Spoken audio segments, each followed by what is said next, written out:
une maison trop calme, une robe recousue à la main, et un secret qui refuse de brûler avec le passé.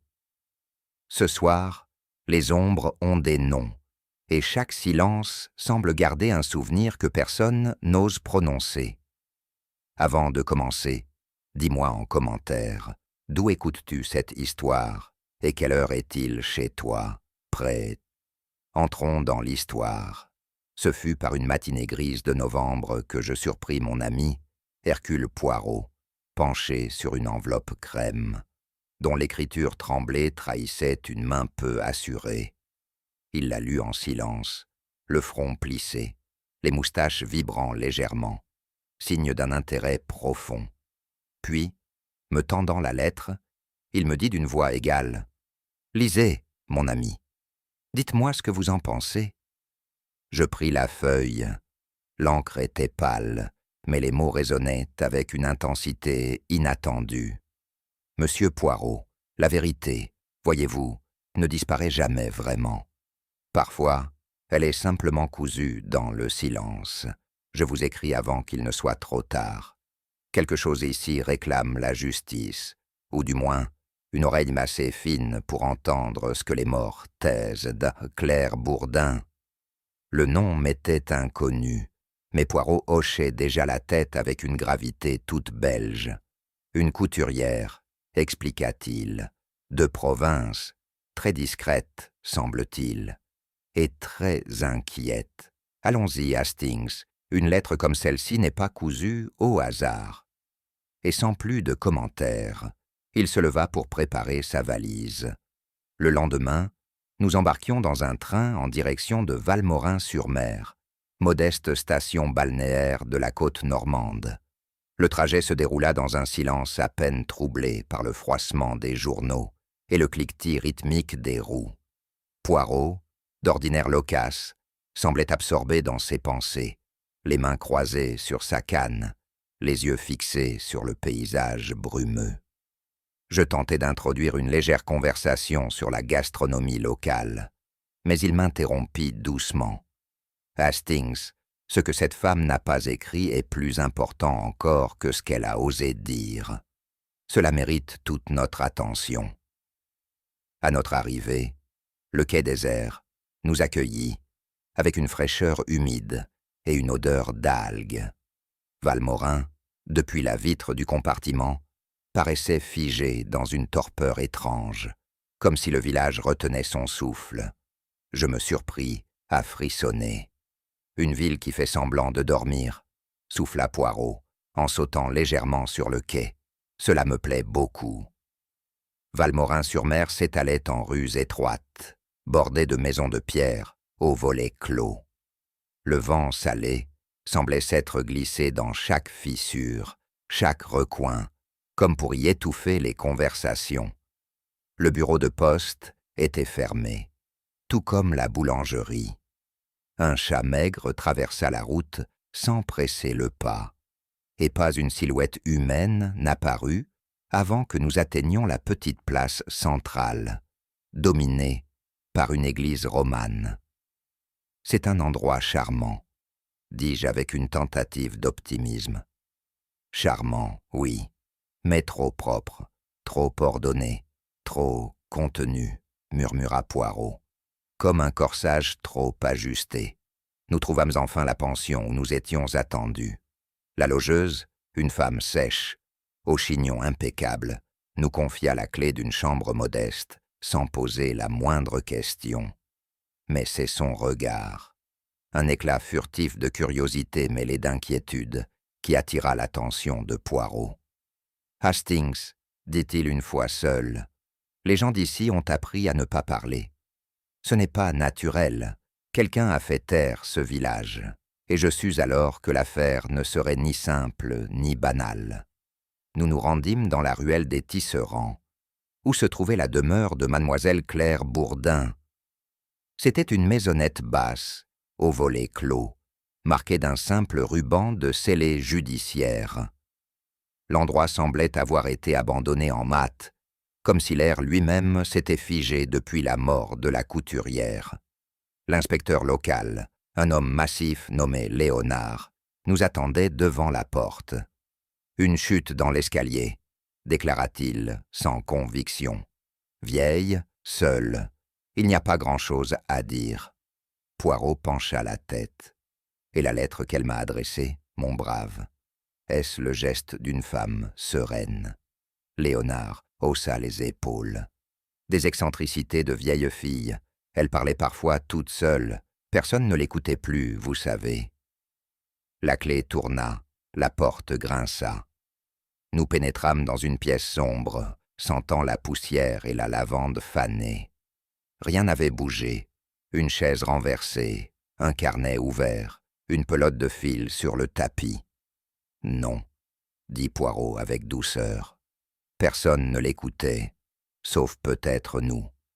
La maison de Claire Bourdin était ordonnée, presque méticuleusement rangée. Tout témoignait d'une vie discrète, rythmée par les habitudes. La théière sur le poêle, les patrons découpés avec soin, une nappe brodée à la main. C'est Poirot qui repéra, sur l'étagère basse d'une armoire, une boîte à couture ancienne. Il la prit entre ses doigts gantés avec une délicatesse exagérée, comme s'il manipulait une relique. Voyez, Hastings, cela c'est une boîte qui a beaucoup servi. Il l'ouvrit.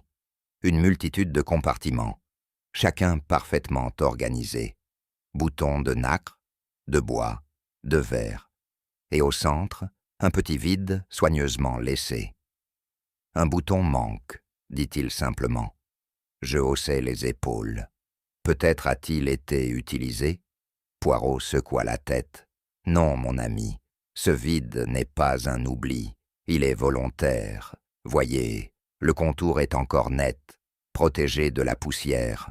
C'était un bouton précieux que l'on conservait à part. Et il n'est plus là. Il referma la boîte lentement, comme on ferme un livre dont on pressent l'importance des chapitres à venir.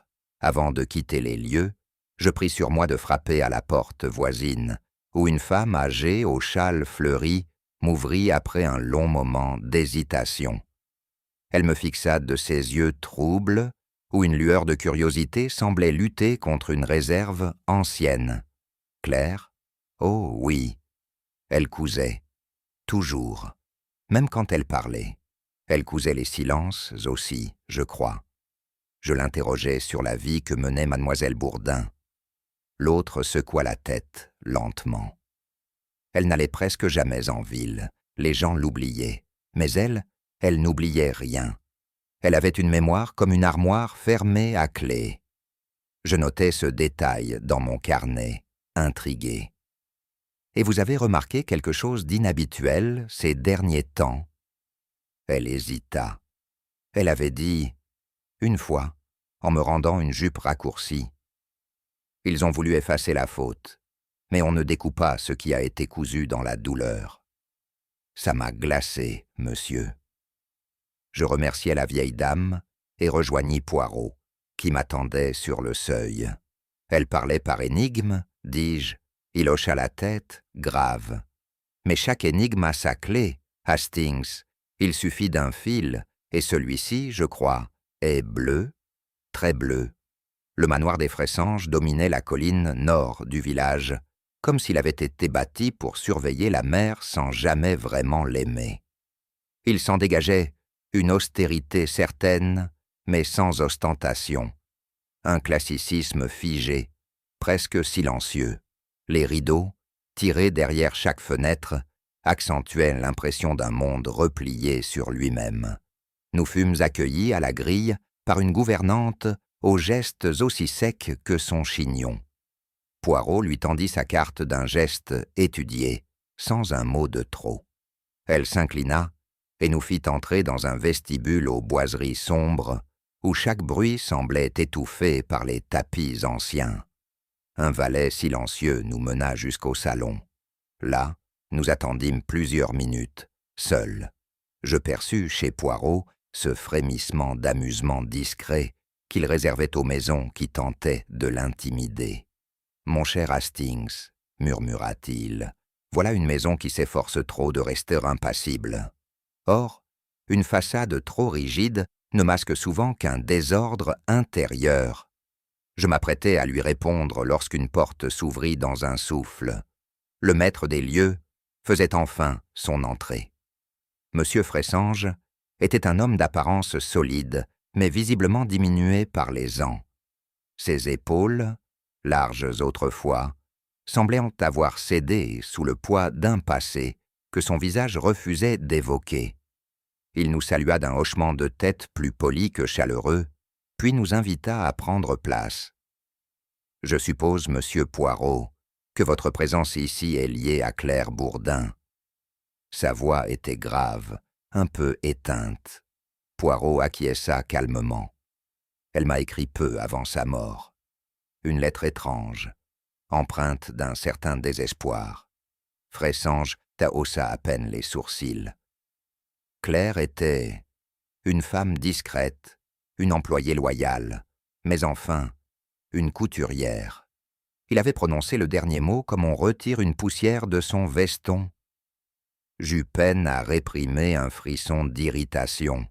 « Vous semblez l'avoir peu connue, risquai-je. »« Assez, répondit-il. Elle cousait les robes de ma défunte épouse. Et plus tard, celle de ma fille. Rien de plus. » Poirot fronça légèrement les sourcils. « Rien, vraiment ? Et pourtant, elle s'est adressée à moi, et non à la police. » Un silence pesant s'installa. Fressange se leva brusquement, feignant de verser du porto. Les domestiques ont parfois des idées curieuses, monsieur Poirot. Très curieuses, en effet. C'est alors qu'elle entra. Élise. Je ne saurais dire exactement ce qui me frappa en premier. Sa grâce retenue, ou cette impression étrange qu'elle appartenait à une époque révolue. Elle portait une robe simple mais raffinée, que je reconnus immédiatement comme l'œuvre d'une couturière de talent. Sur le corsage, un unique bouton bleu attirait l'œil, comme un détail semé là à dessein. Poirot s'inclina légèrement. « Mademoiselle Fressange, nous sommes honorés. Votre robe est fort belle. Est-ce Claire Bourdin qui... »« oui, » dit-elle sans hésitation. Elle l'a restaurée pour moi. Une robe de ma mère, je crois. Elle tenait beaucoup à ce que je la porte à nouveau. Sa voix était douce, mais chargée d'une tension à peine contenue. Elle évitait le regard de son père, lequel s'était figé à l'évocation de la robe. « Et ce bouton ?» poursuivit Poirot, le ton presque distrait. Élise baissa les yeux vers le saphir solitaire. Il était déjà là.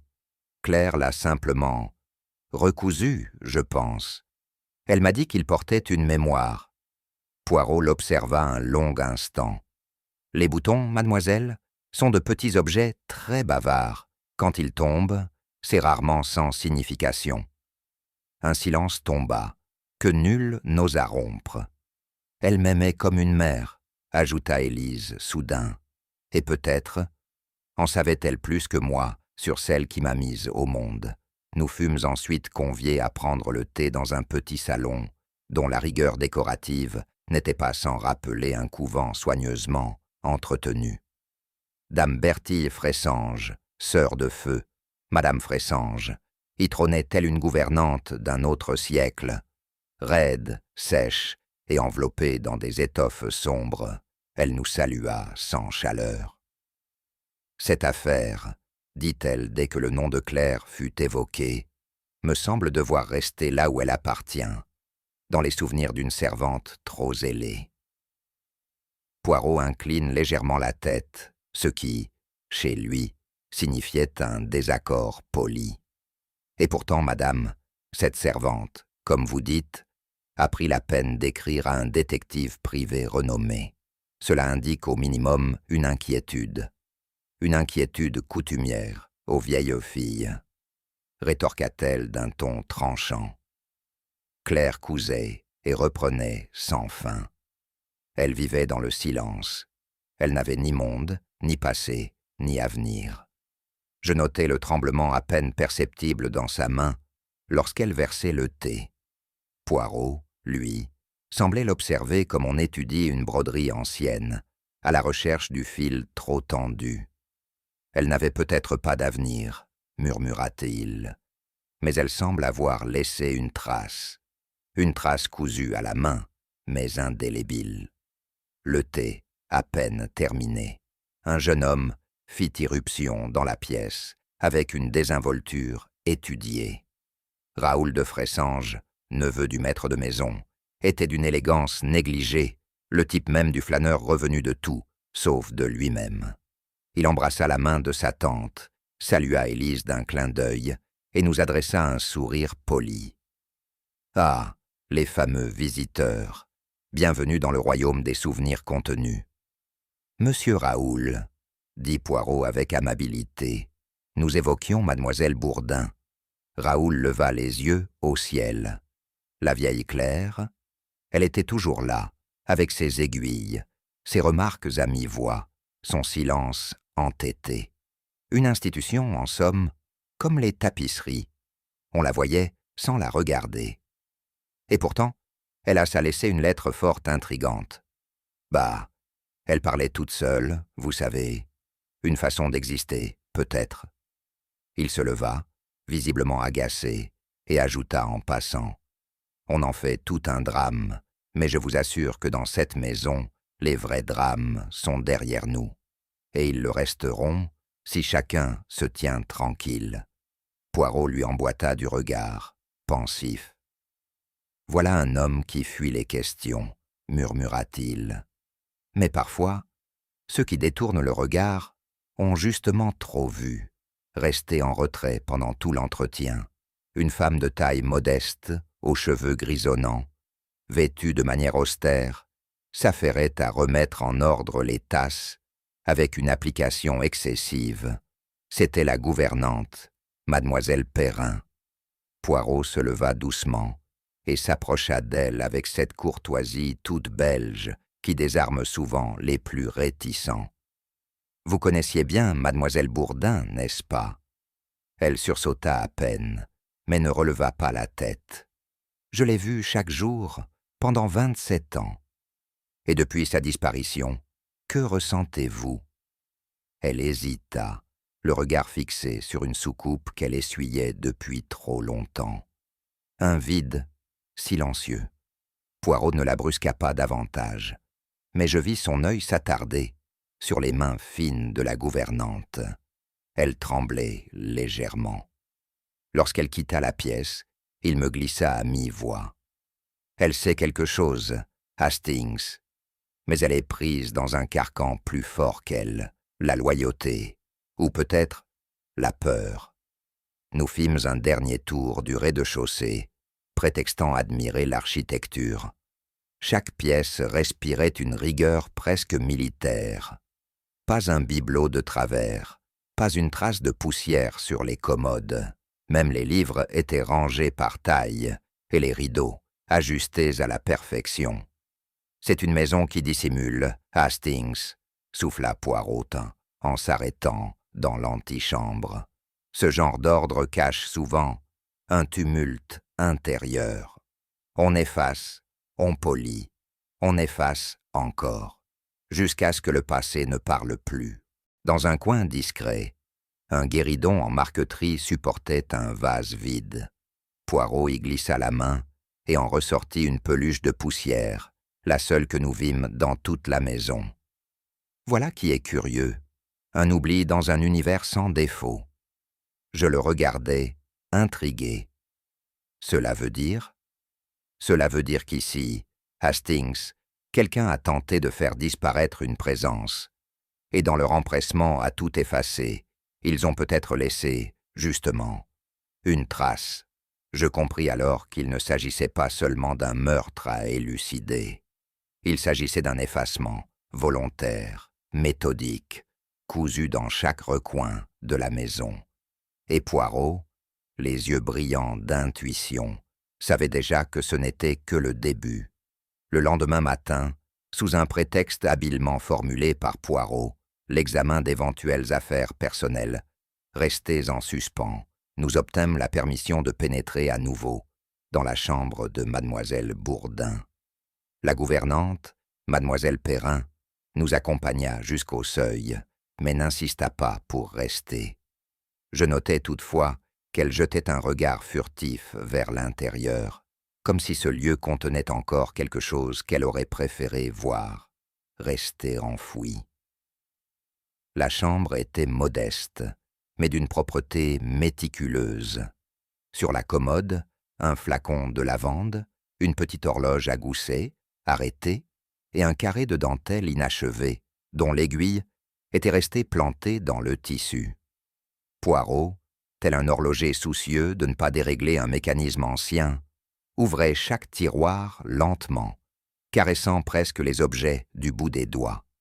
Il s'attarda sur une table de couture, puis sur un petit secrétaire verni, à la serrure fragile. « Regardez, Hastings, ce meuble Asted a été ouvert bien plus récemment que le reste. Voyez les marques, ici. » Il passa l'ongle sur une minuscule éraflure au bord d'un tiroir. Et si Claire avait voulu que l'on trouve ce que d'autres ont voulu cacher? Je lui lançai un regard inquiet. Ou qu'on le découvre trop tard. Après quelques minutes de manipulation délicate, Poirot parvint à libérer le fond, amovible, d'un des tiroirs du secrétaire. Un froissement sec accompagna sa découverte. Une feuille de papier pliée en trois, à l'encre fanée, mais encore lisible. Il la déplia avec soin. « Elle ne l'a jamais envoyée, » murmura-t-il. Je m'approchai. L'écriture était tremblée, mais chaque mot semblait choisi avec une précision poignante. Il y a des choses que l'on coude sans fil. Elles tiennent par la douleur seule. Ce vêtement, je l'ai restauré, mais en le touchant, j'ai senti remonter l'odeur d'un soir ancien, et j'ai vu une vérité que je n'étais pas censé reconnaître. Poirot me regarda avec cette intensité qui précède ces révélations. Vous sentez cela, Hastings. Ce n'est pas seulement une confession, c'est un cri étouffé. Et il y a un nom qu'elle n'écrit pas. Ce silence-là est plus lourd que 1000 accusations. Je fis un pas vers la fenêtre, troublé. Le vent faisait frémir les rideaux, comme si lui aussi tentait d'ouvrir un secret cousu depuis longtemps. Nous relûmes plusieurs fois la lettre, comme si les mots, en se répétant, allèrent finir par dévoiler ce qu'ils contenaient en creux. Poirot, penché, au-dessus de la feuille, posa un doigt sur une phrase. Une jeune femme qui porte la vérité sans le savoir. Hastings, cela n'est pas une simple figure de style, c'est une image précise, une métaphore cousue avec soin. La vérité n'est pas dans les mots, elle est dans le vêtement. Vous pensez qu'elle parle d'Élise? Il fit un petit bruit de gorge, son équivalent d'un « peut-être ». Ce qui est certain, c'est qu'elle fait allusion à un vêtement restauré. Et souvenez-vous, Claire était obsédée par la restauration fidèle, mais elle y laissait aussi, parfois, une note personnelle, un détail, un fil discret. Je me rappelais alors la robe qu'Élise portait la veille, ce bouton bleu, presque incongru, sur un tissu ancien. Ce vêtement, repris-je, c'est peut-être celui-là. Justement, fit Poirot, et s'il s'agissait d'un vêtement maudit, comme elle l'écrit, non par superstition, mais parce qu'il fut témoin d'un crime, et que ce témoin a été conservé, repris, recousu, comme on cache une cicatrice dans la soie. Le silence qui suivit fut lourd, comme si la chambre retenait son souffle. Nous rapportâmes le bouton bleu retrouvé dans la boîte à couture. Poirot, après avoir nettoyé sa surface du bout d'un mouchoir blanc, l'examina à la lumière du matin. Taille inhabituelle, matière noble, et regardez ce sertissage finement gravé. Ce n'est pas un bouton de série. Il avait été conçu pour une robe de qualité, probablement unique. Nous demandâmes à la gouvernante si d'autres vêtements de Claire Bourdin étaient conservés au grenier ou dans une malle. Elle hésita, puis nous mena jusqu'à un placard poussiéreux sous les combles. Mais toutes les robes que nous y découvrîmes, uniformes de travail, tabliers, robes de laine, étaient modestes, sans éclat. Aucune ne présentait la moindre trace de saphir. Nous retournâmes alors au manoir principal. Là, dans une penderie attenante à la chambre d'Élise, Poirot inspecta une à une les robes pendues, avec une minutie presque cérémonielle. Rien, pas la moindre trace de bouton bleu identique. Ce bouton, dit-il enfin, n'a jamais été recousu. Il a été retiré, volontairement, et cela signifie qu'il dérangeait. Il referma la penderie doucement, comme on ferme une tombe ancienne. Ce n'est pas un détail perdu, Hastings. C'est une pièce manquante, une vérité qu'on a décousue. En redescendant l'escalier, Poirot resta silencieux un long moment, les mains croisées derrière le dos, comme absorbé dans une trame que lui seul percevait. Cette Claire Bourdin, dit-il enfin, n'était pas une simple couturière, c'était une femme d'observation, de mémoire et de loyauté. Je hochai la tête. Vous pensez qu'elle a voulu protéger quelqu'un?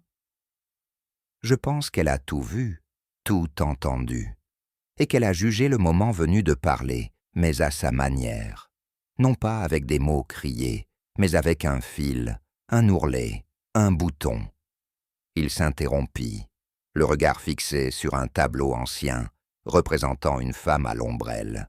Puis, un lien existe, Hastings, pas seulement entre Claire et Élise, mais entre Claire et une mémoire que la famille tente d'effacer. C'est cela qui lui a coûté la vie. Et pourtant, personne ne semble s'en être inquiété. Non, car ceux qui savent se taisent, et ceux qui doutent ferment les yeux. Un silence tomba, si dense qu'on aurait pu croire à une prière muette, en reprenant mes notes ce soir-là. Seul dans notre chambre d'auberge, je relus les mots de Claire. Cette lettre si discrète, si grave, me hantait plus qu'elle ne l'aurait dû. Je me surpris à penser que, peut-être cette femme avait été, tout au long de sa vie, le témoin muet d'un drame, tissé entre les murs du manoir. Non pas actrice, ni victime, mais mémoire vivante d'une faute jamais expiée. Je songeais à ces gens, les Fressanges, qui tous semblaient jouer un rôle. Le patriarche distant, la belle-sœur glaciale, Élise entre deux silences, Raoul trop léger pour être sincère, et, dans l'ombre, Claire, celle qui cousait, qui écoutait, qui savait. Poirot entra sans bruit et s'assit face à moi. Il avait ce regard doux, presque fatigué, qu'il prenait parfois lorsqu'il sentait l'ombre de la mort peser sur une énigme. « Hastings, nous avons vu le décor, entendu les répliques, mais nous ignorons encore la scène principale. Vous croyez qu'elle se prépare? Non, elle a déjà eu lieu. Ce que nous faisons, c'est chercher la doublure, le tissu intérieur, celui qui gratte, qui pique, mais qu'on n'ose pas découdre. » Et je compris alors que Claire Bourdin n'avait pas parlé. Elle avait brodé la vérité, à petits points invisibles. Quelques jours plus tard, une agitation inhabituelle s'empara du manoir Fressange. À l'initiative de Dame Bertille, un bal fut organisé au profit des veuves de marins. Une tradition locale que la famille avait, paraît-il, interrompue depuis une dizaine d'années. L'annonce en avait surpris plus d'un au village, mais chacun s'était gardé de faire le moindre commentaire. « Un bal pour les veuves », souffla Poirot. Quelle charmante manière d'enterrer un silence. Je partageais sa perplexité. L'invitation que nous avions reçue, nous aussi, insistait sur l'aspect caritatif de l'événement. Mais je ne pouvais m'empêcher de penser que l'on cherchait surtout à distraire, à détourner, voire à dissimuler. Les grandes maisons, parfois, n'organisent pas des fêtes pour célébrer la vie, mais pour contenir les fantômes. Lorsque nous franchîmes le seuil, ce soir-là, les domestiques s'activaient en silence. L'air sentait la cire fraîche et l'eau de Cologne ancienne. Un quatuor s'installait dans l'angle du salon. « Dame Bertille semble vouloir prouver que rien n'a changé, » dis-je à voix basse. « Ou bien, » répondit Poirot, « elle veut nous convaincre que tout est exactement comme avant, ce qui, dans certaines maisons, signifie que quelque chose a été irrémédiablement détruit. » Puis elle apparut, Élise. Ce ne fut pas seulement sa beauté discrète qui provoqua une suspension dans l'air, mais la robe. Une robe d'un autre temps, d'un vert pâle, aux reflets changeants, délicatement rebrodée de motifs floraux. Les manches, longues et fines, évoquaient une époque révolue, et sur le corsage brillait un unique bouton bleu, un saphir, le même. Je sentis Poirot se redresser légèrement. « Regardez bien, Hastings, ce n'est pas une robe moderne, c'est un souvenir. » Élise se déplaçait, avec une sorte de grâce douloureuse, comme si chaque pas l'arrachait à une mémoire qu'elle n'avait jamais pu formuler. Les regards se posaient sur elle avec une discrétion feinte. J'observais les invités. Certains chuchotaient, d'autres détournaient les yeux. Raoul, en revanche, n'eut pas cette retenue. « Magnifique, n'est-ce pas ?» lança-t-il en s'approchant de nous. Claire a restauré cette merveille avec un soin presque religieux, une obsession même. Elle disait que cette robe devait revoir la lumière. Poirot ne répondit pas immédiatement. « Et pourquoi ce bouton, ce seul bouton bleu ?» demanda-t-il soudain. Raoul haussa les épaules. Elle disait que c'était symbolique. Mais vous savez, les couturières ont leur manie et leurs secrets. Un silence flotta, lourd, comme une doublure de deuil sous les lampions.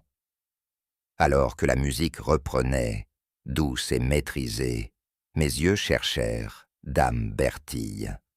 Je la trouvai non loin de l'entrée, raide comme une statue de sel, fixant un point flou au-delà d'Élise. Il était manifeste qu'elle ne parvenait pas à soutenir la vue de la robe, ou peut-être du bouton. Poirot l'avait vue aussi. Il s'approche d'elle avec sa politesse toute belge, l'air d'un convive qui cherche à complimenter l'hôtesse. « Une réception tout à fait remarquable, madame, et votre nièce. Quelle élégance rare. » Elle incline la tête, trop vite. Oui, Claire avait du talent. Trop d'importance pour une simple couturière, si vous voulez mon avis. Elle aimait dramatiser. Peut-être, fit Poirot, mais parfois, les couturières savent rapiécer les souvenirs mieux que les familles elles-mêmes. « Monsieur Poirot, » répondit-elle d'un ton glacial, « ce bal est en l'honneur des vivants, pas des vieilles femmes à l'imagination débordante. » Elle s'éloigna alors, son dos droit, mais ses mains, croisées sur son éventail, trahissaient une crispation. « Vous l'avez vue ?» dis-je. « Oh, oui, Hastings, » murmura Poirot, « j'ai vu. Et surtout ce qu'elle n'a pas voulu voir. Ce regard détourné, c'est celui de quelqu'un qui reconnaît une robe et qui craint ce qu'elle pourrait encore révéler. » Ce fut un geste aussi banal qu'imprévu qui mit le feu aux poudres. Un convive maladroit, effleurant une table basse trop chargée, fit tomber un album relié de cuir brun. Les pages, épaisses et jaunies, s'ouvrirent avec un bruit sourd. Raoul, amusé, se pencha pour le ramasser. « Un vestige de nos glorieuses années, » plaisanta-t-il. Je m'approchai par curiosité, et mes yeux s'arrêtèrent net. Une photographie, encadrée d'un fin liseré de dentelle, montrait une jeune femme au port droit, aux cheveux relevés, portant une robe d'un style ancien, et un regard qui me coupa le souffle. Ce visage, c'était Élise, ou plutôt le miroir de son visage, figé dans le temps. La légende écrite à la main, avril 1906, bal de printemps. Poirot, il était déjà à mes côtés, immobile. « Non, Hastings, ce n'est pas Élise, c'est quelqu'un d'autre, quelqu'un dont elle porte la mémoire dans les traits. » Raoul se pencha à son tour, mais s'abstint de tout commentaire. Je vis simplement son regard s'assombrir légèrement. Voilà une image que tout le monde croyait perdue, dit Poirot en refermant doucement l'album. Il se tourna vers moi, pensif. Il n'y a pas que les vêtements qui parlent, mon ami. Les photographies aussi. Et celle-ci, glissée là, en plein bal, n'est pas tombée par hasard. La découverte de cette photo sembla agir comme une goutte d'encre dans un verre d'eau claire. Les conversations, déjà discrètes, se chargèrent de silence.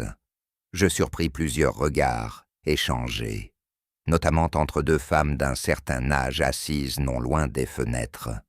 Des murmures s'élevèrent, vite étouffés. Ce n'est que bien plus tard, en regagnant notre chambre, que Poirot me glissa. « Vous avez entendu ce que disait cette dame en bleu à son amie, près du buffet ?» Je secouai la tête. Que Raoul aurait trouvé, dans une vieille malle, des lettres, des papiers concernant une liaison ancienne, un scandale, et qu'il en ferait usage. Je haussai les sourcils. Vous pensez au chantage ? Peut-être pas dans le sens classique du terme, mais disons qu'un homme sans fortune, peu enclin au travail, pourrait tirer parti d'une découverte gênante, surtout si elle concerne l'honneur d'un oncle influent ou la réputation d'une jeune femme. Je restai silencieux un moment.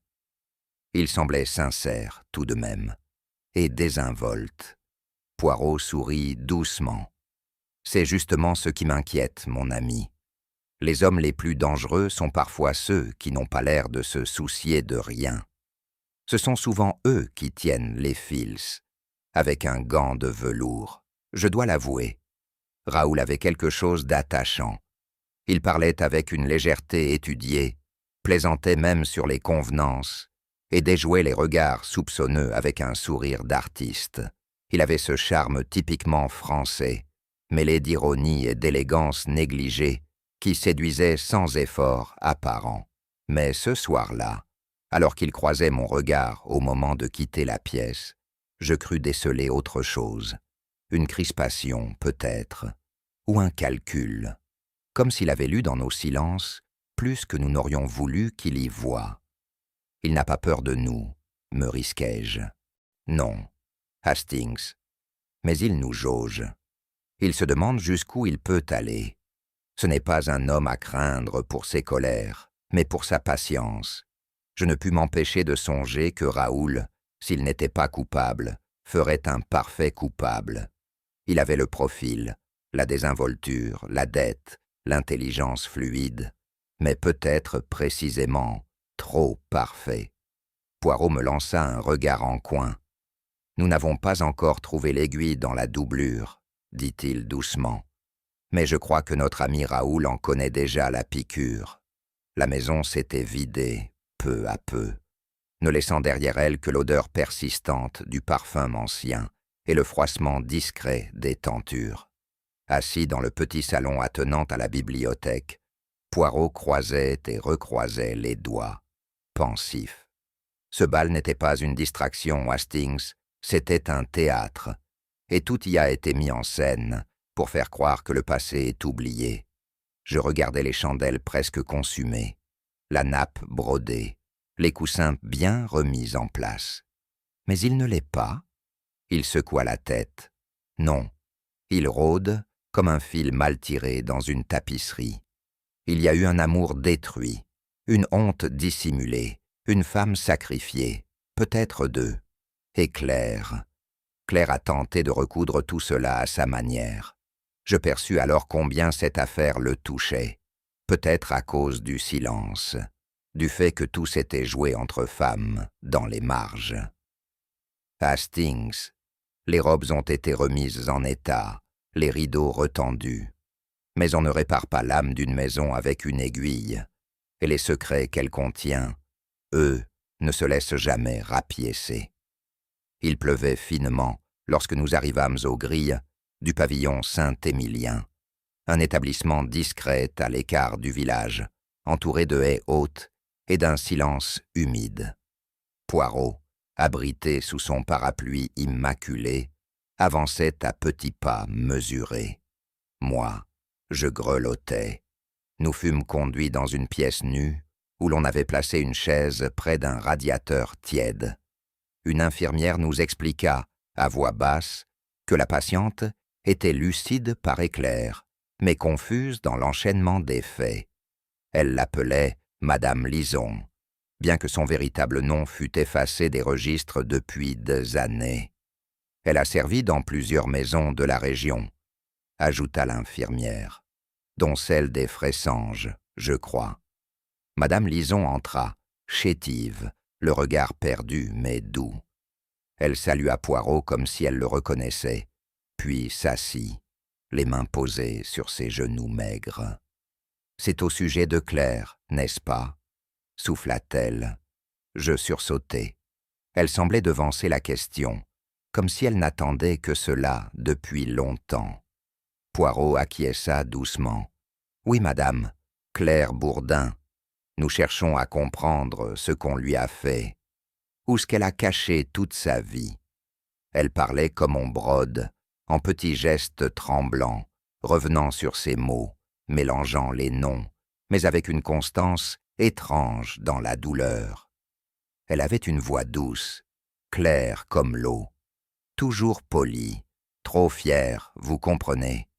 Elle s'asseyait au bord du lit et cousait sans un mot.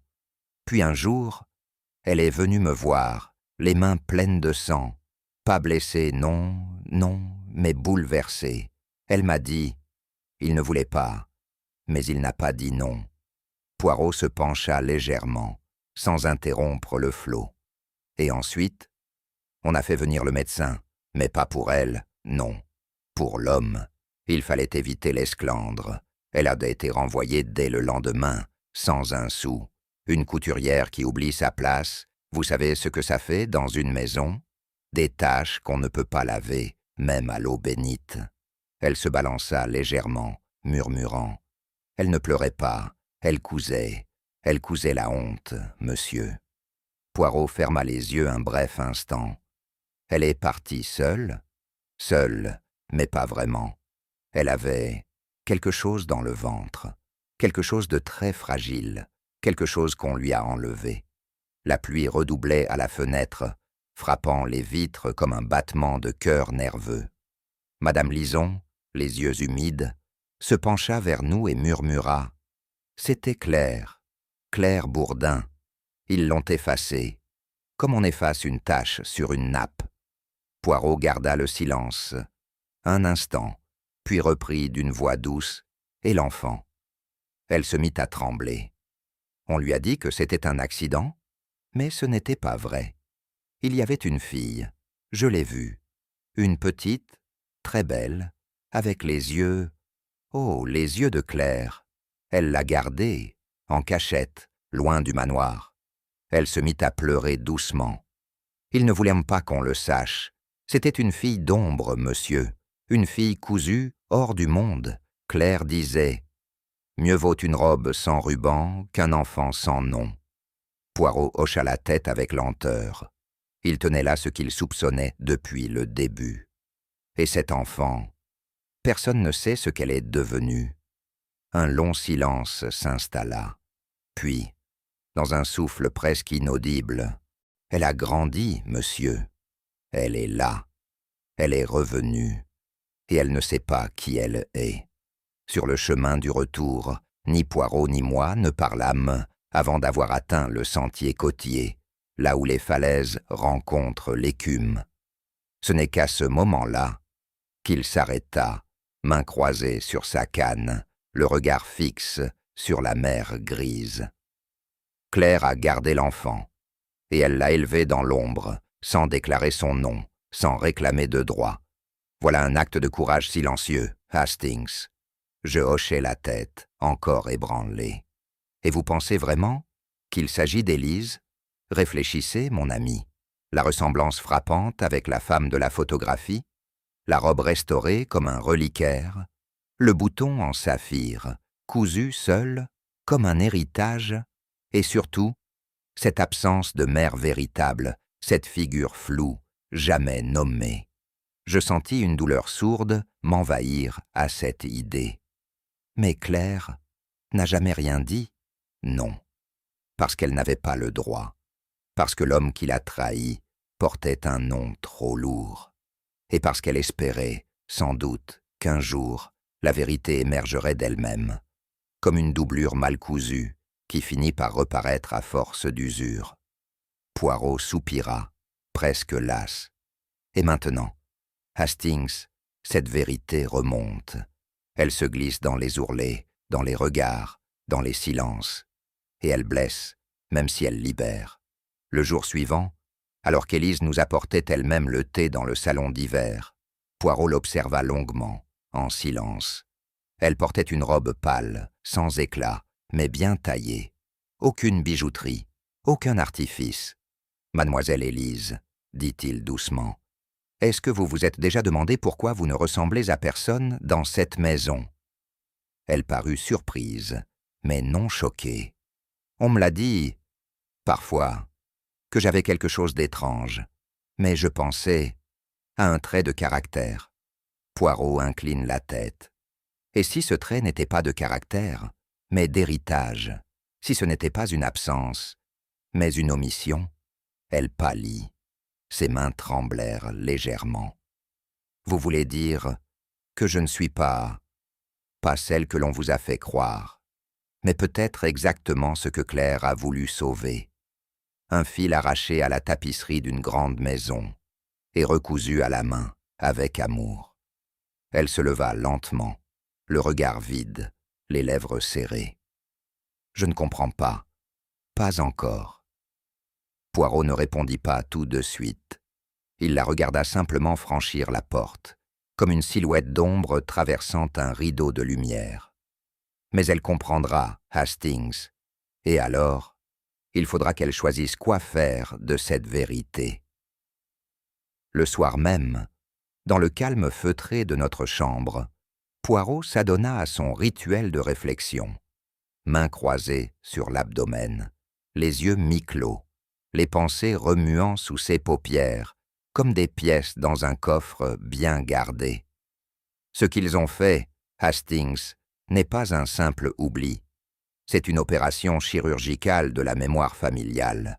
Ils ont retiré une naissance comme on retirerait une excroissance gênante, et ensuite, ils ont tout nettoyé, linge, lettres, photographies, jusqu'au silence. Je songeais aux murs trop propres du manoir, aux rideaux trop droits. Et maintenant la couture craque. Claire a laissé un fil, et ce fil mène à un incendie, à une robe, à une femme morte, et à une enfant vivante, cachée derrière le nom d'une autre. Il soupira. L'honneur, Hastings, a souvent tué plus de vérité que la haine. Et les familles comme celle-ci préfèrent 1000 mensonges à une tache sur leur blason. Je ne trouvais rien à répondre. La nuit se referma sur nous comme un couvercle de velours. Et sous ce velours, une plaie ancienne battait encore. Ce soir-là, je restais éveillé plus longtemps que d'habitude, le regard perdu dans les flammes de la cheminée. Je pensais à Claire, à ce qu'elle avait dû endurer, seule, dans l'ombre d'un nom qu'elle n'avait pas le droit de prononcer. Et à Élise, fruit d'un amour condamné, cousu dans le silence, et porté comme un vêtement qu'on n'ose pas montrer. Je me demandais combien de femmes, dans ce monde si poli, portaient en elles des cicatrices invisibles, et combien, comme Claire, choisissèrent de parler avec du fil plutôt qu'avec des mots. C'était une boutique étroite, coincée entre une charcuterie et un antiquaire oublié, que Poirot avait repéré presque par instinct. C'est toujours dans les petits métiers que les grandes vérités laissent des traces, m'avait-il soufflé en poussant la porte. Le tailleur, un homme au visage long et creusé, s'appelait Monsieur Lavergne. Il avait ce regard distant de ceux qui n'attendent plus rien, mais dont la mémoire restait aiguisée comme une lame. Quand Poirot mentionna Claire Bourdin, un éclair fugitif passa dans les yeux du tailleur. Elle est venue me voir, il y a peut-être 6 semaines. Elle avait cette robe avec elle, une pièce ancienne, mais d'une coupe exquise, abîmée, très abîmée. Elle vous a dit pourquoi elle tenait à la faire restaurer, demanda Poirot.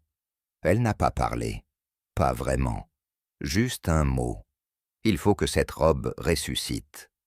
Elle avait une voix grave, résolue, comme une prière. Il nous conduisit à l'arrière-boutique, où il sortit d'un sac une toile froissée aux reflets fanés. Je ne l'ai pas terminée. Elle n'est jamais revenue la chercher. Et dans son silence, je crus percevoir le chuchotement du passé que l'étoffe ne parvenait plus à contenir. Monsieur Lavergne déplia la robe sur une table recouverte de velours noir. Elle avait été somptueuse, une robe de bal, taillée pour une femme de prestance, à l'élégance affirmée. Mais le tissu portait les stigmates du temps et d'autres choses.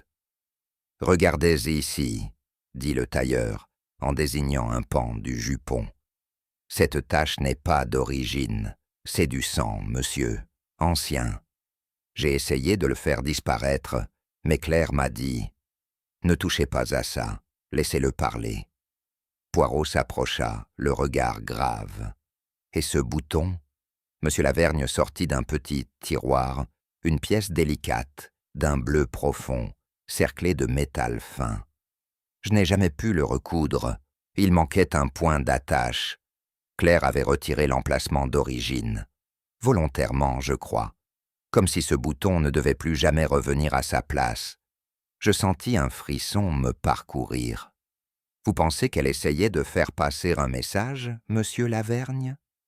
Je ne pense rien, monsieur. Je suis tailleur, mais j'ai vu beaucoup de vêtements. Et celui-là, il n'était pas destiné à être porté. Il était destiné à être regardé et compris. Poirot acquiesça doucement, le visage tendu par une intuition naissante. Un vêtement qui accuse, voilà une idée que certains ne sauraient supporter. Nous quittâmes l'atelier sans mot dire, la robe repliée avec soin dans les bras de Poirot, comme une relique fragile. Ce n'est que de retour à la pension qu'il se plongea dans les archives du village, que la propriétaire avait eu la bonté de lui mettre à disposition. Registres de presse locale, feuillets jaunis, bulletins paroissiaux. Cherchez autour de l'année 1910 à 1912, Hastings, me dit-il. Quelque chose de discret, de mentionné à demi-mot. Une ligne entre deux décès plus officiels. Et ce fut là, dans une colonne anodine du courrier de Valmorin, que je tombai sur l'article. Un départ de feu, rapidement maîtrisé, a touché l'aile sud du domaine Fressange. Une jeune femme, employée à titre temporaire, y aurait péri dans les flammes. La famille ne souhaite pas commenter. Poirot me rejoignit, relisant 3 fois la phrase. Une femme sans nom, dans une aile aujourd'hui murée. Voilà le genre de silence que l'on construit à coups de pierre et de rumeurs. Vous croyez qu'il s'agissait de la mère d'Élise? Je crois surtout qu'elle n'est pas morte par hasard, et que Claire Bourdin, en restauratrice patiente, a voulu rendre à cette femme une forme de présence, par la robe, par le bouton, par la tache laissée à dessein. Il reposa l'article, le regard, soudain très loin, une vérité cousue à la flamme, et que l'on a voulu effacer avec le feu. Alors que nous poursuivions notre exploration des archives poussiéreuses du village, Poirot resta longuement penché sur une fiche administrative, l'air plus soucieux encore que d'ordinaire. Il posa un doigt précis sur une ligne raturée. Hastings voyait ceci. Une certaine Marguerite Delange, couturière de son état, déclarée présente dans l'aile sud du domaine jusqu'en avril 1912, et rayée du registre en mai, sans annotation officielle de départ, ni d'essai consigné. Je fronçai les sourcils. Et Claire Bourdin, toujours enregistrée comme extérieure, logée en ville, jamais mentionnée comme résidente au domaine. Pourtant, C'est elle que l'on a pleuré lors de l'incendie, ou du moins, c'est ce que l'on a laissé croire. Poirot joignit les mains, pensif. Et si la victime n'était pas Claire, mais Marguerite? Et si l'on avait effacé la trace de l'une pour préserver l'image de l'autre? Il se leva, la voix plus grave. L'enfant volé à la lumière, le silence cousu dans une robe, le nom effacé des registres. Cela ne forme pas un chagrin, cela forme un plan. Je compris alors ce que Poirot soupçonnait, que quelqu'un, il y a longtemps, avait voulu substituer une vérité gênante par une version plus acceptable, et que cette substitution n'était pas le fruit du hasard.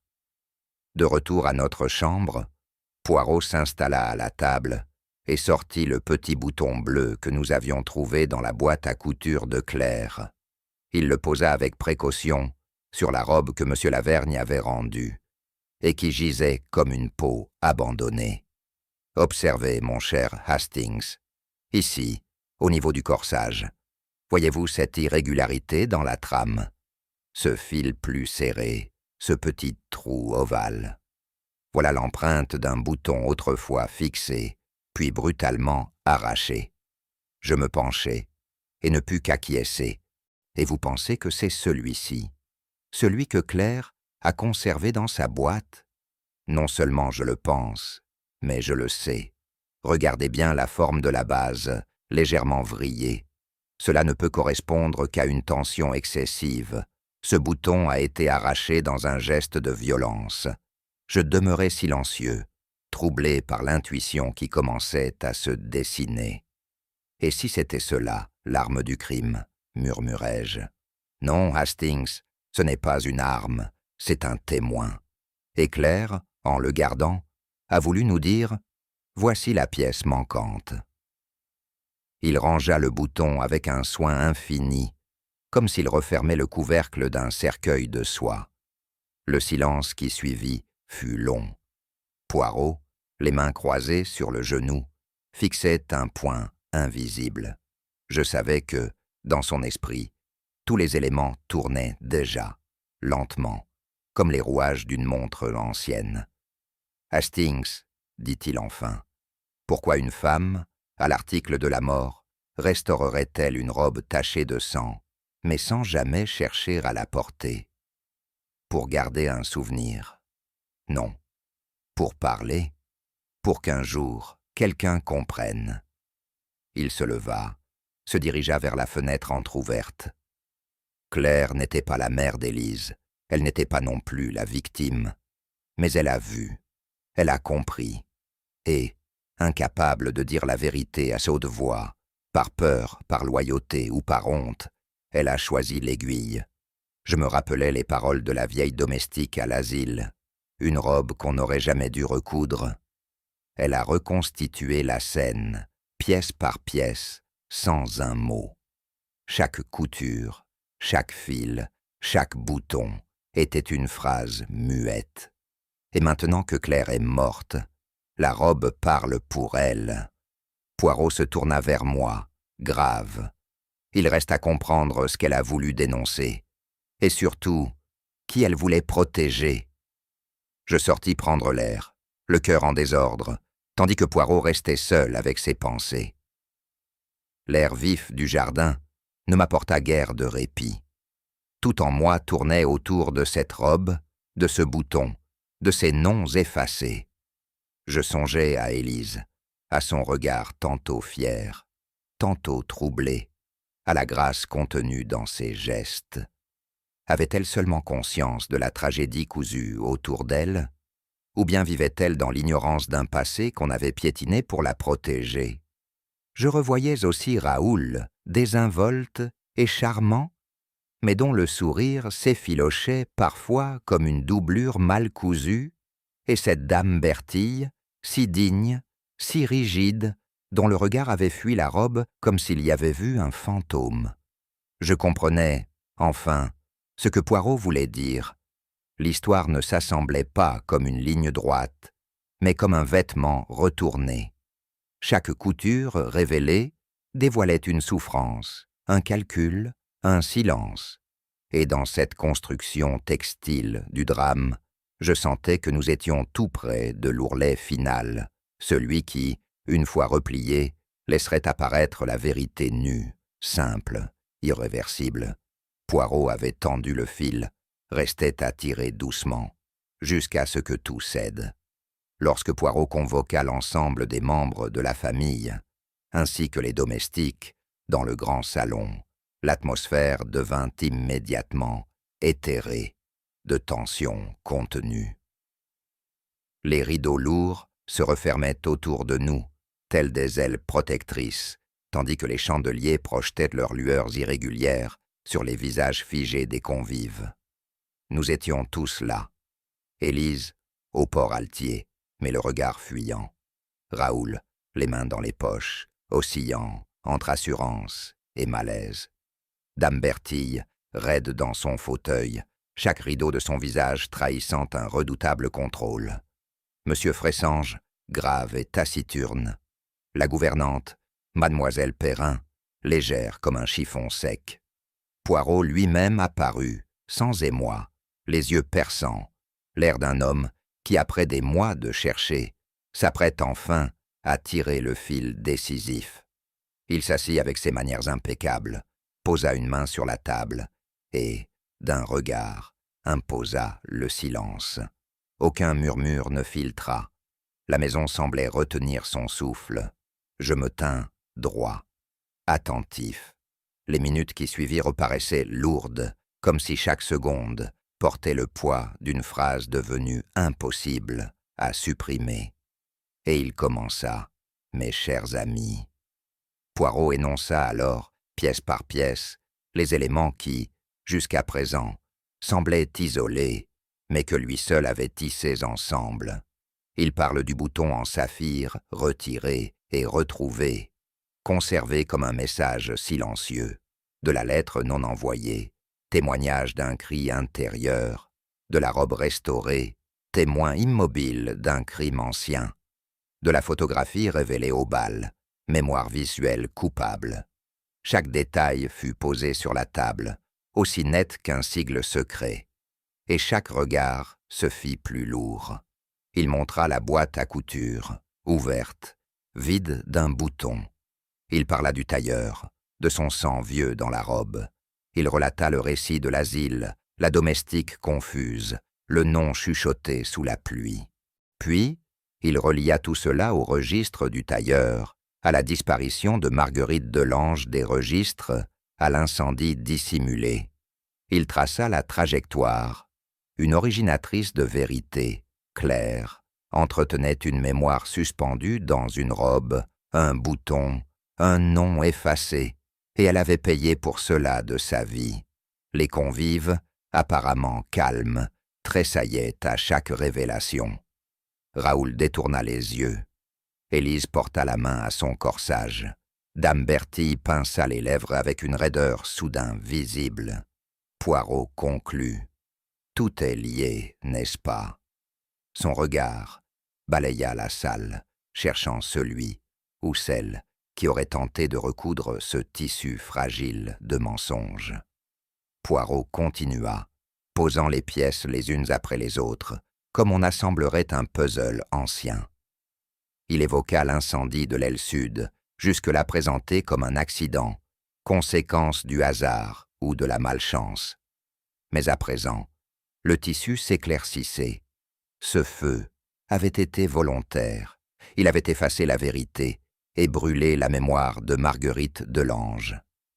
Il expliqua comment la présence de cette femme avait été remplacée, dans les registres, par une disparition anonyme, jusqu'à ce qu'elle devienne le fantôme muet d'un acte que l'on refusait d'énoncer. Ce feu n'a pas seulement détruit une aile, mes amis. Il a servi de rideau, de toile, pour masquer un acte plus sinistre, un acte prémédité, orchestré par des esprits décidés à rendre invisible une mémoire gênante. À mesure qu'il parlait, les nuances de la salle se transformaient. Chaque parfum, celui de la cire, celui de la robe d'Élise, prenait une dimension nouvelle. Les visages se figèrent. L'air devint lourd comme un couloir de tombeau. J'observais le visage de Monsieur Fressange, habituellement impassible. Ses traits se crispèrent, comme s'il sentait l'odeur du passé qu'on ravivant. Et tandis que Poirot citait l'article de presse mis à jour, un silence glacé s'empara du salon. Enfin, avec la précision d'un chirurgien, Poirot pointa la responsable de ce choix douloureux, Dame Bertille. Il garda ses mots mesurés, mais la gravité de sa voix en souligna chaque syllabe.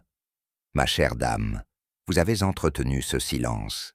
Avec une volonté de pierre, vous avez choisi, vous avez décidé qu'il fallait tuer Marguerite ou la laisser mourir pour éviter que la vérité ne s'étale. Parce que cette femme savait trop de choses. Parce qu'elle menaçait votre savoir, votre place. Parce qu'un scandale ainsi dévoilé aurait terni le nom que vous aviez porté après votre sœur. » À ces mots, la chambre sembla se refermer. Dame Bertille, immobile, portait sur son visage la tension d'un masque fissuré. Son regard baissa, puis remonta, et ses mots sortirent, courts et glacés. « Oui, oui, je l'ai laissée périr. Elle était là, à l'improviste, Marguerite. Elle n'aurait jamais dû exister dans cette maison. Elle méritait d'être oubliée. » Un souffle parcourut l'assemblée.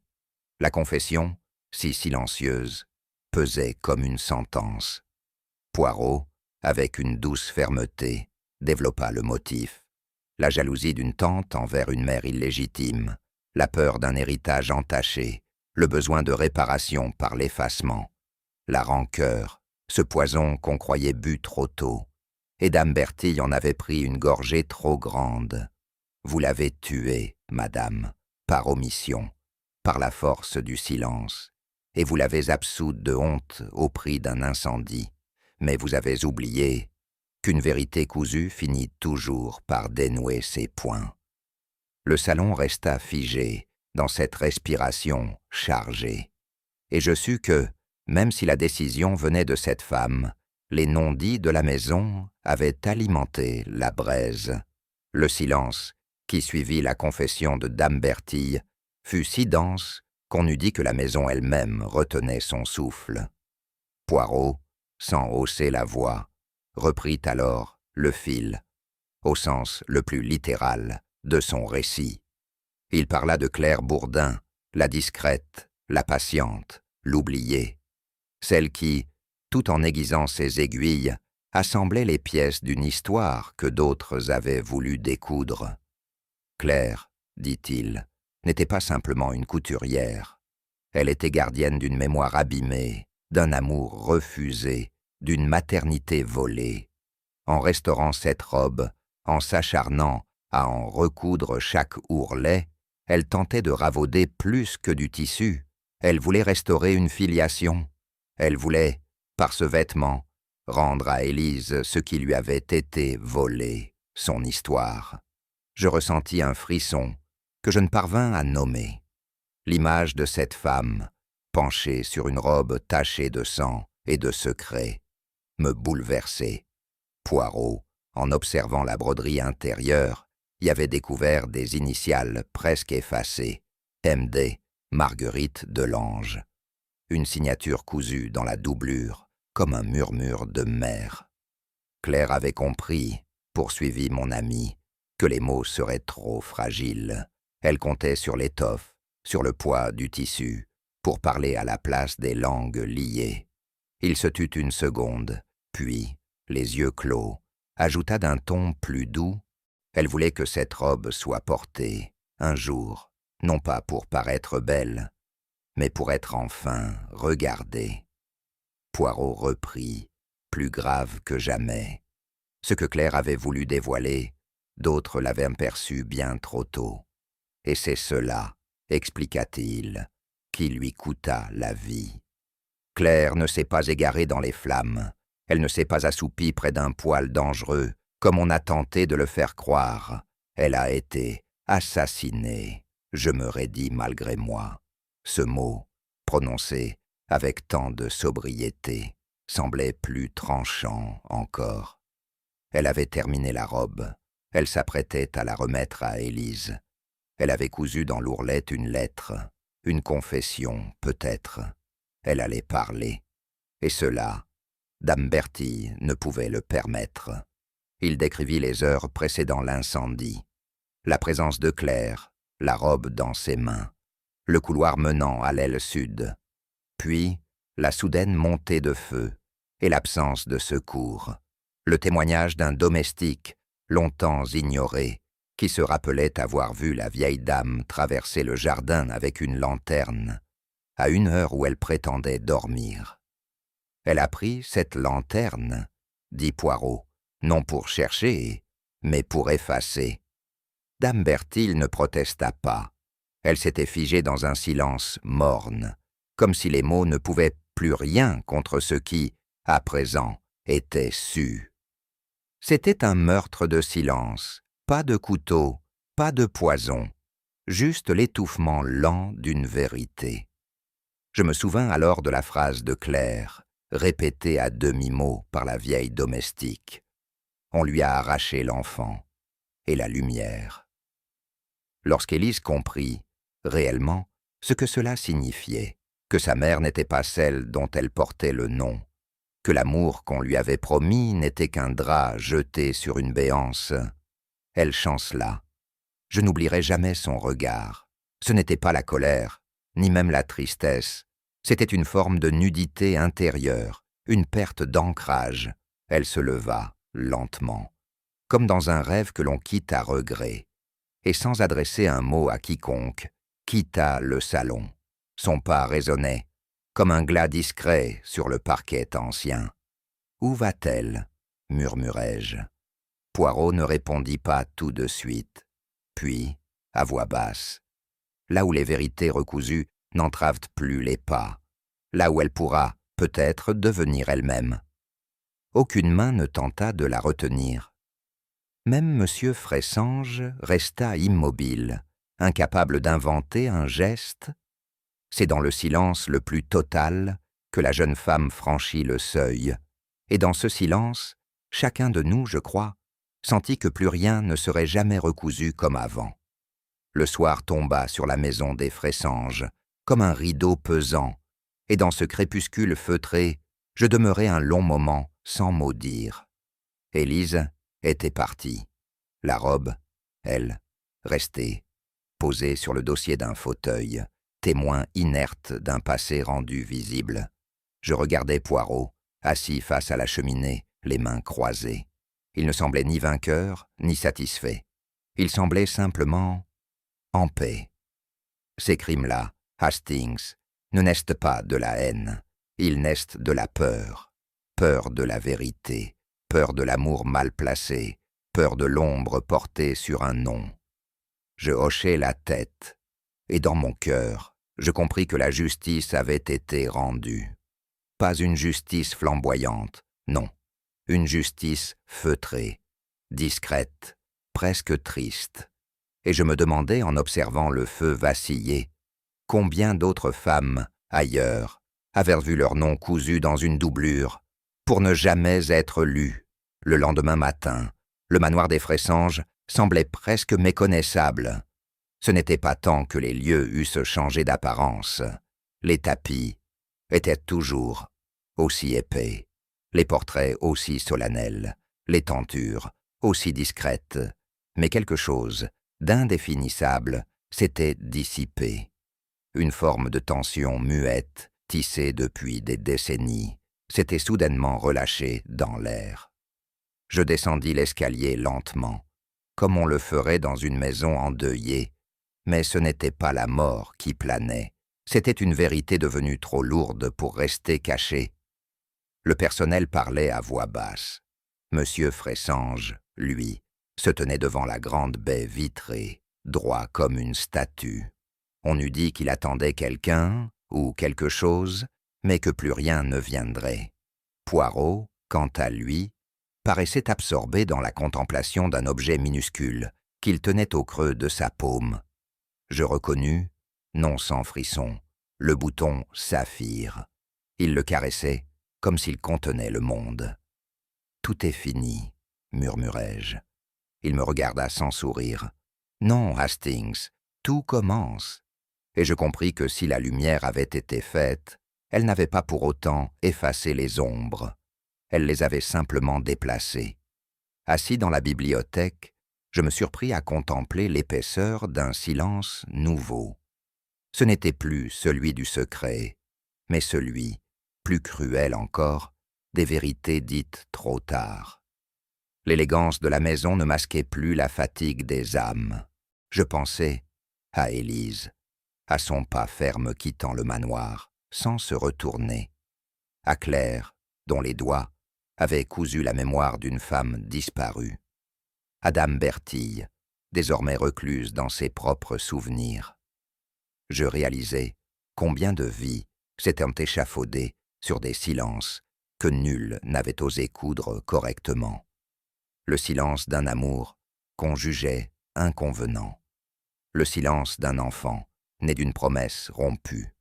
Le silence d'une loyauté déplacée envers un non plutôt qu'envers la vérité. Je me rappelais les paroles de Poirot, la veille. Il n'est pas de tissu plus fragile que celui des convenances, Hastings. Une vérité comptée pour protéger devient, à la longue, un poison lent. Je frémis, car c'était bien cela qui s'était joué ici. Une tragédie cousue de fil blanc, mais dont les points, invisibles à l'œil nu, avaient maintenu toute une façade debout pendant des années. Je m'interrogeais alors, combien de familles, combien de maisons comme celle-ci dissimulaient encore des pans entiers de leur histoire, derrière les rideaux de la bienséance, et combien de clercs faudrait-il encore pour les raccommoder? Ce fut dans l'intimité d'un thé partagé que Poirot m'expliqua le dernier pan du raisonnement. Tandis que la porcelaine fine cliquetait doucement sous ses doigts méticuleux, il me regarda avec cette bienveillance ironique que je lui connaissais si bien. Hastings, les grands crimes ne se résolvent pas toujours par des aveux ou des armes. Parfois, c'est une simple anomalie dans l'ordre établi. Un bouton cousu à gauche quand il aurait dû l'être à droite. Je fronçai les sourcils. Vous parlez du bouton saphir? Précisément. Ce bouton, mon ami, n'avait pas été recousu sur la robe. Pourquoi? Parce que Claire savait qu'il ne lui appartenait pas. Il venait d'un autre vêtement, d'un autre corps, d'une autre histoire. Il poursuivit en retraçant les fils du drame. La robe ancienne, la trace de couture fraîche, l'étiquette intérieure cousue à la hâte. La robe n'était pas celle de Dame Bertille, comme tout le monde l'avait cru, mais celle de Marguerite Delange. Une robe de bal, un soir d'oubli, une robe qui aurait dû disparaître et qu'on avait cachée. En somme, dit-il en posant sa tasse, ce crime était cousu à l'envers. Les apparences avaient été retournées comme un vêtement pour dissimuler les vraies coutures. Mais les petits détails, les plus discrets, ne mentent jamais. Je l'écoutais, fasciné, et pour la première fois depuis longtemps, je compris que la vérité, chez Poirot, ne tenait jamais à la grandeur des gestes, mais à la justesse des points. Je sortis de ma poche intérieure la lettre de Claire. Elle était encore là, pliée avec ce soin singulier que seules les personnes méthodiques et silencieuses savent donner au papier. Je la relus sans trembler, mais les mots me frappèrent avec une clarté nouvelle. Ce n'était pas un adieu banal, ni même une confession. C'était une vérité patiemment brodée, comme ces ourlets invisibles au revers des robes.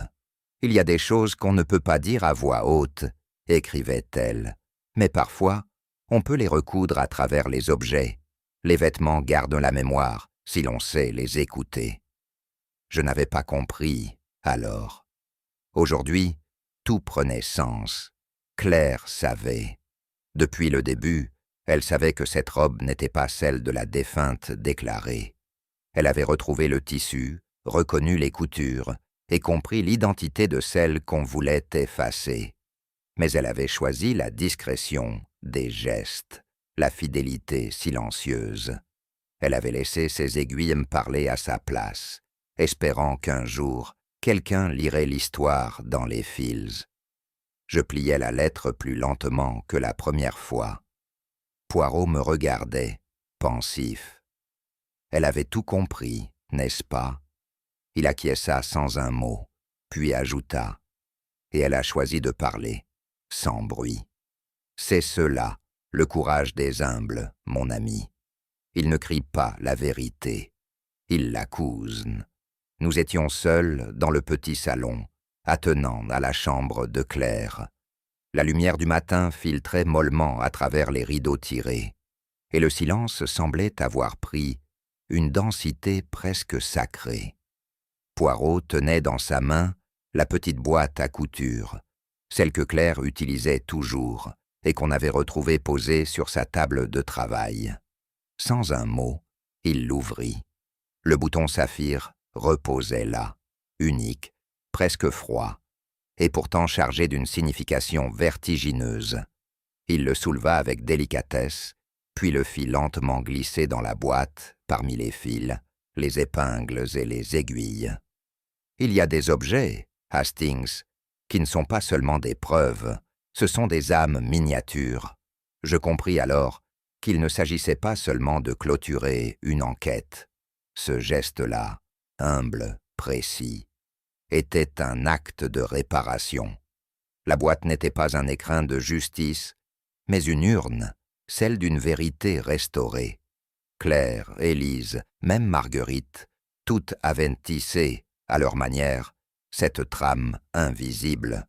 Poirot referma doucement le couvercle. Un petit clic retentit, sec et définitif. « Voilà, dit-il enfin. Le dernier point est cousu. » Je n'osais rien ajouter. Il y avait dans l'air cette forme de silence qu'on ne brise qu'avec le respect que l'on accorde aux morts. Je la vis de loin, sa silhouette fine se détachant sur la pelouse humide. Élise marchait lentement vers la grille du domaine, une valise à la main, son manteau trop léger flottant dans le vent tiède du printemps. Elle ne se retourna pas, et pourtant chaque pas semblait contenir 1000 hésitations. Je demeurai immobile, la gorge nouée d'un adieu que je ne pouvais formuler. Il n'y avait pas de mots justes pour dire ce qu'on vole à une enfant quand on lui retire la vérité sur sa naissance, son passé, sa mère. Ce ne sont pas des blessures visibles, ce sont des vides, des silences qu'on emporte à vie. Je pensais à Claire, à la robe recousue, à la boîte refermée. Tout était là, dans ces gestes minuscules qu'Élise ne verrait peut-être jamais, mais dont elle ressentirait un jour le poids ou la grâce. Peut-être comprendra-t-elle, dans quelques années, que quelqu'un a tenté de lui restituer un fragment d'identité, par-delà la mort. Je levai les yeux vers Poirot. Il n'avait pas bougé, mais ses yeux suivaient Élise avec une douceur inhabituelle. Il ne dit rien, et pour une fois, je compris qu'il n'en avait pas besoin. Plus tard, alors que nous quittions ensemble les lieux, le cœur lourd et l'esprit épars, Poirot rompit le silence d'une voix presque imperceptible. Les plus grands crimes, mon ami, ne sont pas ceux qu'on commet par haine ou cupidité. Ce sont ceux qu'on commet pour préserver une illusion, une famille, un nom, un souvenir qu'on voudrait immaculer. Je hochai la tête. Il poursuivit. Et ce ne sont pas des crimes qui hurlent, ils chuchotent, ils se glissent entre les rideaux, entre les coutures. Ils vivent dans les soupirs qu'on retient, dans les objets qu'on ne déplace plus. Je me tournai vers lui, troublé par cette pensée. Et vous, comment les entendez-vous, ces crimes-là? Il me sourit, fatigué mais paisible. Parce que je suis belge, cher Hastings, et que chez nous, on sait écouter ce que le silence a à dire. Nous franchîmes le seuil du manoir, chacun perdu dans ses réflexions. Derrière nous, les murs restaient debout, mais l'illusion, elle, s'était effondrée dans un murmure si discret qu'il aurait pu passer pour le vent, et dans ce souffle ténu, vivait encore l'écho du crime. Dans certaines maisons, le silence a la texture d'un tissu trop ancien. Il garde les plis des secrets qu'on n'a jamais osé repasser. Et vous, jusqu'où seriez-vous prêt à aller pour recoudre l'histoire oubliée d'un autre? Si cette enquête vous a touché, pensez à liker la vidéo, à laisser votre réponse en commentaire et à vous abonner pour ne rien manquer des prochains mystères, car parfois, c'est dans le froissement d'une étoffe que murmure la vérité.